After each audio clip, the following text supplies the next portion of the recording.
म यही देशमा केही गरेर खाने मान्छे हुँ, चोरेर खाने मान्छे होइन सभामुख महोदय। मेरो समय ठिकै चलेको छ सभामुख महोदय। अरूको घडीको समय बिग्रेको छ भने म के भनौँ सभामुख महोदय। चोरको खुट्टा काट भन्दा खुट्टा झिके जस्तो गरेर केही मान्यहरू प्रस्तुत हुनुभयो। आज पनि अनुरोध गर्न चाहन्छु, हामीले कुनै पनि संस्थालाई छानबिन गर्नुपर्छ भन्दा किन ठुलो डाको स्वरले संसद थर्काउन सकिन्छ? हामी हाम्रो आन्दोलन जारी राखेका छौँ, यो सबैलाई जानकारी छ, भनिरहनु परेन। सामान्य सभामुख महोदय, हामीले कस्तो समाज निर्माण गरेछौँ र गर्दैछौँ। यहाँ काम गरेर खानेहरूले चोरेर खानेहरूलाई जवाफ दिँदै हिँड्नुपर्ने। 33 दिनदेखि भिजिट भिसाको नाममा भइरहेको मानव तस्करी विरुद्ध हामी आन्दोलनमा छौँ सभामुख महोदय, र संसदीय छानबिन समिति वा उच्च स्तरीय छानबिन आयोगको माग गरिरहेका छौँ। यस विषयलाई विषयान्तर गर्ने गरी हिजो यही सदनमा निराधार आरोप लगाउने कोसिस गरियो सभामुख महोदय।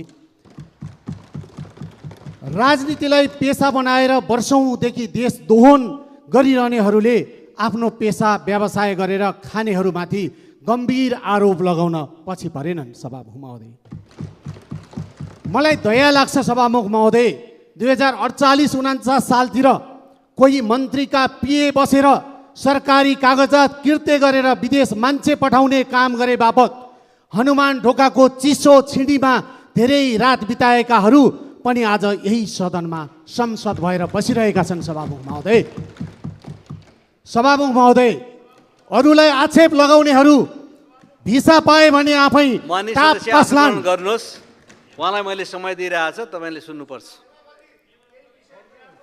सभामुख महोदय, अरूलाई आक्षेप लगाउनेहरू भिसा पाए आफै टाप कसलान्।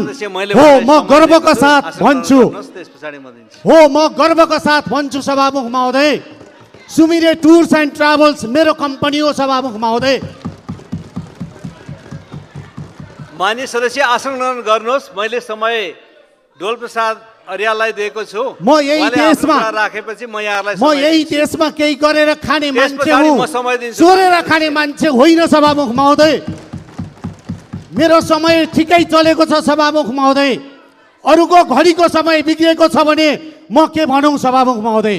मेरो कम्पनीमा मात्र एकजना मान्छे भिजिट भिसामा जापान होइन। गरौँ, मैले डोलप्रसादलाई समय दिएको छु, उहाँलाई 3 मिनेटको समय। संसारको कुनै देश गएको छ, हामीले पैसा लिएका छौँ र फर्केका छैनन् भने प्रमाण पेश गर्न म चुनौती दिन्छु सभामुख महोदय। होइन भने सभामुख महोदय, निराधार आरोप संसदको रेकर्डबाट हट्नुपर्छ। म यो सभामुखज्यूबाट रुलिङको माग गर्दछु सभामुख महोदय। सभामुख महोदय, कसैको सचिवालय चल्ने स्रोत घट्यो भनेर, कसैको जिल्लाको कर्मचारी पर्यो भनेर हामी हाम्रो आन्दोलनबाट पछि हट्दैनौँ सभामुख महोदय। हाम्रो आन्दोलन जारी छ सभामुख महोदय। मैले फेरि भन्छु, निराधार आरोप संसदको रेकर्डबाट हटिनुपर्छ, यो कट्नुपर्छ।